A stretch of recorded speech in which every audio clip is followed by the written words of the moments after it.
చైతన్యారెడ్డి స్పందించారు. దస్తగిరి వాంగ్మూలాన్ని నిజం చేసే ప్రయత్నం జరుగుతుందని, సీబీఐ వద్ద దస్తగిరి స్టేట్మెంట్ తప్ప ఏ ఒక్క ఆధారం లేదన్నారు.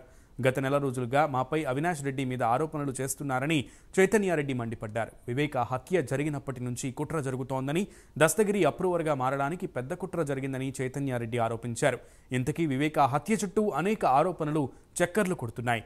తాజాగా సునీతారెడ్డి మరొకసారి ఆ వీడియో అంతా కూడా ప్రెస్కి విడుదల చేసినటువంటి పరిస్థితి కనబడుతోంది. దీనికి సంబంధించి పూర్తి సమాచారం కడప నుంచి మా ప్రతినిధి సుధీర్ అందిస్తారు. Sudheer, good evening Sunil. ఏదైతే మాజీ మంత్రి వైఎస్ వివేకానంద రెడ్డి కేసు అయితే కనుక రోజు రోజు కూడా పూర్తి స్థాయిలో కూడా ఇటు రాజకీయాల్లో కూడా పెద్ద చర్చగా మారిందని చెప్పుకోవచ్చు. అయితే ముఖ్యంగా చూసుకుంటే కనుక ఏదైతే ఇవాళ దేవిరెడ్డి శంకర్ రెడ్డి అలాగే వివేకానంద రెడ్డి కేసులో ఎక్స్గా ఉన్నటువంటి ఆయన కొడుకు చైతన్యారెడ్డి కూడా ఈరోజు మీడియా సమావేశం నిర్వహించి ఒక పవర్ ప్రజెంటేషన్ కూడా నిర్వహించడం జరిగింది. అయితే ముఖ్యంగా చూసుకుంటే కనుక ఏదైతే వివేకానంద రెడ్డి చనిపోయినప్పటి నుంచి కూడా ఇప్పటి వరకు కూడా దాదాపుగా ఉన్నటువంటి సాక్ష్యాధారాలన్నిటిని కూడా మొత్తంగా మీడియాకు చూపిస్తూ కూడా ఆయన మొత్తంగా ఒక పవర్ ప్రజెంటేషన్ చేయడం జరిగింది. అయితే ముఖ్యంగా చూసుకుంటే కనుక ఇక్కడ ఉన్నటువంటి A4 దస్తగిరిని అలాగే అటు వైఎస్ షర్మిలను అలాగే సునీతారెడ్డిని ముగ్గురిని కూడా టార్గెట్ చేస్తూ కూడా ఆయన మాట్లాడడం జరిగింది. ఏది ఏమైనా చూసుకుంటే కనుక ముఖ్యంగా ఇప్పటికే ఏదైతే అప్రూవర్గా ఉన్న దస్తగిరిని పూర్తి స్థాయిలో కూడా ఆయన బెయిల్ని కూడా ఏదైతే అది ఇప్పుడు కోర్టు కూడా పూర్తి స్థాయిలో కూడా ఆయన బెయిల్ని కూడా పూర్తి స్థాయిలో నిర్ధారించాలని చెప్పి కూడా ఆయన కోరిన పరిస్థితి అయితే ఉంది. అయితే ముఖ్యంగా చూసుకుంటే కనుక వివేకానంద రెడ్డిని చంపిన రోజు నుంచి కూడా మొత్తంగా చూసుకుంటే కనుక ఆ ఇంట్లో ఉన్నటువంటి ఏదైతే రక్తం మరకలు కావచ్చు అలాగే ఆ బాత్రూంలో ఉన్నటువంటి మరకలు అవన్నీ పూర్తి స్థాయిలో ఆయన మీడియాకు చూపిస్తూ కూడా ఆయన మాట్లాడడం జరిగింది. ఏదేమైనా చూసుకుంటే కనుక గత నెల రోజుల నుంచి కూడా మా పైన అలాగే అవినాష్ రెడ్డి పైన కూడా పూర్తి స్థాయిలో విమర్శలు చేస్తున్నారంటూ ఇలాంటి విమర్శలను కూడా పూర్తి స్థాయిలో కూడా ప్రజలు ఎవరు నమ్మవద్దు అంటూ కూడా ఆయన మాట్లాడడం జరిగింది. అయితే కేవలం దస్తగిరి వేసినటువంటి స్టేట్మెంట్ మీద ఆధారపడి వాళ్ళు ఈరోజు మాట్లాడుతున్నారని అలాంటి మాటలు మాట్లాడదంటూ కూడా ఆయన మాట్లాడడం జరిగింది. అయితే ముఖ్యంగా చూసుకుంటే కనుక ఏదైతే ఆయన రాసినటువంటి వివేకానంద రెడ్డి చావు బతుకులో రాసినటువంటి లెటర్ పైన కూడా ఆయన మాట్లాడడం జరిగింది. అయితే మొత్తంగా చూసుకుంటే కనుక ఆ రోజు వివేకానంద రెడ్డి హత్య చేసే సమయంలో కూడా పూర్తి స్థాయిలో ఎర్రగంగిరెడ్డి కూడా ఇంట్లో ఉన్నారు, ఆ కోణంలో కూడా ఛార్జ్ షీట్లో రాశారంటూ కూడా చెప్పడం జరిగింది. అయితే మరోపక్క చూసుకుంటే కనుక ఏదైతే ఎర్రగంగిరెడ్డి ఇంట్లో ఉంటే కనుక లోపల నుంచి గెడలు ఎలా తీస్తారనే దాని కోణంలో కూడా ఆయన పవర్ ప్రజెంటేషన్ చూపించడం జరిగింది. అయితే ముఖ్యంగా చూసుకుంటే కనుక తన తండ్రి అయినటువంటి దేవిరెడ్డి శంకర్ రెడ్డిని ఈ కేసులో పూర్తి స్థాయిలో ఇరికియడం అన్యాయం అని చెప్పి కూడా ఆయన మాట్లాడడం జరుగుతుంది. ఏదేమైనా మొత్తంగా చూసుకుంటే కనుక A4గా ఉన్నటువంటి దస్తగిరి పైన కూడా పూర్తి స్థాయిలో ఛార్జ్ షీట్ వేసి అతను వేసేటువంటి ఛార్జ్ షీట్ల పైన వైఎస్ సునీత అలాగే షర్మిల ఎందుకు మాట్లాడడం లేదంటూ కూడా వాళ్ళు కూడా పూర్తి స్థాయిలో ఎందుకు నోరు మెదపడం లేదంటూ కూడా ఆయన గట్టిగా మాట్లాడడం జరిగింది. మొత్తంగా దాదాపుగా అర్ధగంట సేపు పాటు కూడా ఏదైతే డాక్టర్ చైతన్యారెడ్డి కూడా పూర్తి స్థాయిలో వివేకానంద రెడ్డి హత్య కేసు మొదటి నుంచి దాదాపుగా ఈ రోజు వరకు జరిగినటువంటి మొత్తం సీన్ ఆఫ్ ఎఫెన్స్ కూడా టోటల్గా ఆయన పవర్ ప్రజెంటేషన్ చూపిస్తూ కూడా మీడియా ముందు అయితే కనుక ఆయన మాట్లాడడం జరిగింది.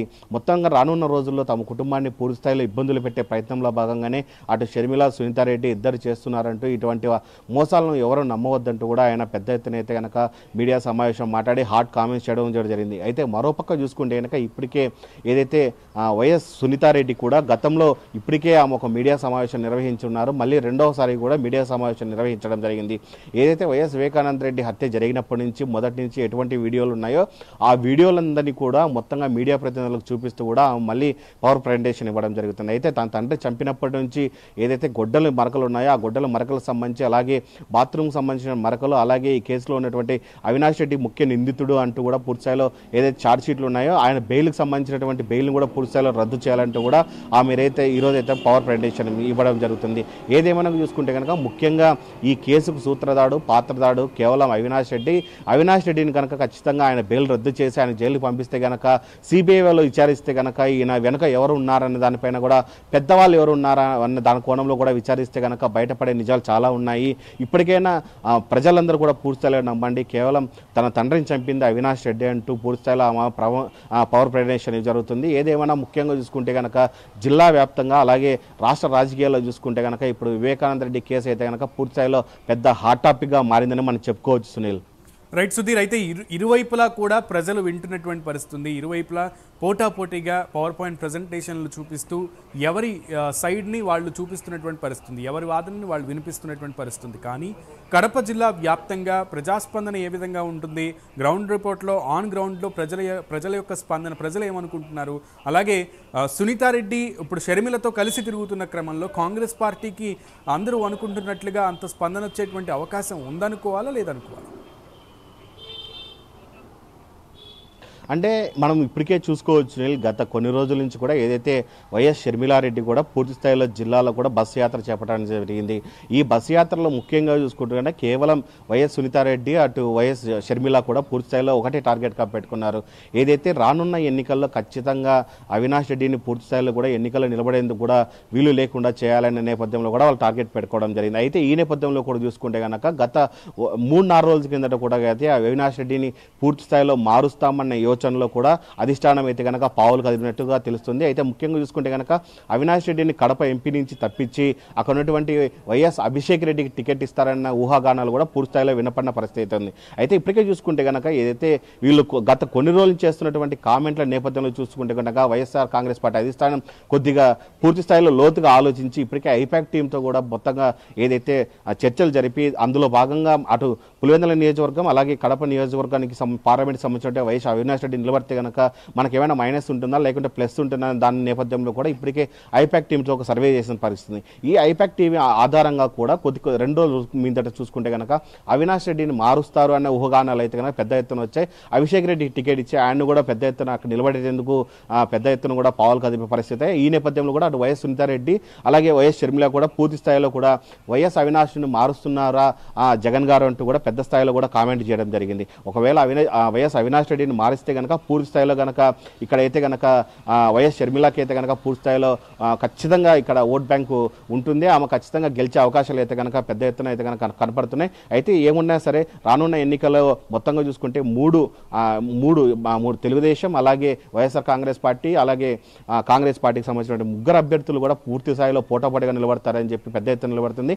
ఏదేమైనా సరే రానున్న 24 ఎలక్షన్కు మరి కొద్ది రోజుల్లో టైం ఉంది. ఆ టైంలో ఎవరు గెలుస్తారనే దానిపైన ఉంది. మరో పక్క చూసుకుంటే ప్రజల్లో కనుక ఇప్పటికే పూర్తి స్థాయిలో కూడా పెద్ద వ్యతిరేకత కనపడుతుంది. ఏదైతే వైఎస్ షర్మిల పూర్తి స్థాయిలో కూడా హంతకుడు, ఇలాంటి హంతకుడిని కూడా పూర్తి స్థాయిలో కూడా చట్టసభ పంపిస్తే కనుక ఎవరు నమ్మరు ఇలాంటి వ్యక్తుల్ని, వీళ్ళు మళ్ళీ వస్తే కనుక ఎటువంటి హత్యలు చేసేందుకు కూడా పూర్తి స్థాయిలో వెనకాడరని చెప్పి వీళ్ళు చేసిన కామెంట్లు అయితే కనుక పూర్తి స్థాయిలో ఇప్పటికే కడప జిల్లా నియోజకవర్గంలో ఉన్నటువంటి అలాగే జిల్లాలో ఉన్నటువంటి 7 నియోజకవర్గాల్లో ఉన్నటువంటి ప్రజలు కూడా పూర్తి స్థాయిలో వాళ్ళ మనసులకు కూడా చచ్చిపోయిన పరిస్థితి ఇక్కడ కనబడుతుంది. సైలెంట్ ఓటింగ్ జరిగేటువంటి అవకాశం ఎంతవరకు ఉండొచ్చు సుధీర్?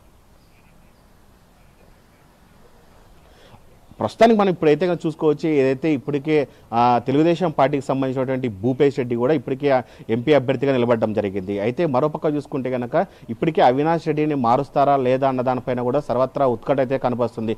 ఒకవేళ కనుక అవినాష్ రెడ్డిని మార్చకపోయినా సరే కేవలం ఏదైతే తెలుగుదేశం పార్టీకి సంబంధించినటువంటి ఒక ఎమ్మెల్యే ఓటు పూర్తి స్థాయిలో ఎమ్మెల్యే అభ్యర్థికి అలాగే ఎంపీ ఓటు కూడా పూర్తి స్థాయిలో షర్మిలాకి వేసే విధంగా కూడా పూర్తి స్థాయిలో చర్చలు జరుగుతున్నాయని చెప్పి గ్రౌండ్ వర్క్ లో అయితే మనకు తెలుస్తుంది. ఏదేమైనా సరే ఇది ఇలాగే జరిగితే కనుక పెద్ద ఎత్తున జరిగితే కనుక రానున్న ఎన్నికలు అయితే కనుక వైఎస్ షర్మిల ఖచ్చితంగా కడప పార్లమెంట్ అయితే కనుక ఖచ్చితంగా విజయం జరుగుతున్న అవకాశాలు అయితే కనుక పూర్తి స్థాయిలో ఉన్నాయి. Sunil right Sudheer, thank you. ఇక ఆపదల ముక్కులవాడు వడ్డికాసులవాడు అయిన వెంకటేశ్వరుడు శేషాచల కొండలపై వెలిసిన కలియుగ ప్రత్యక్ష దైవం శ్రీ వెంకటేశ్వర స్వామి. ఆయన ప్రపంచంలోనే అపర కుబేరుడిగా విరాజిల్లుతున్నాడు. ఆయన సిరి సంపదలు ఎంతో తెలియాలంటే ఆయన వైభోగం చూస్తే చాలు. ఆయనకు ప్రతిరోజు చేసే అలంకరణలో పెట్టే ఆభరణాలు చూస్తేనే తెలుస్తుంది ఆయన వద్ద ఉన్న బంగారు నిల్వలు ఎన్ని ఉన్నాయనేది. తిరుమల తిరుపతి దేవస్థానం నిత్యం భక్తుల రద్దీతో ఉంటుంది. కోరి కొలిచే వారికి కొంగు బంగారమై నిలిచే కోనేటి రాయుడికి కావలసినంత బంగారం ఉంది.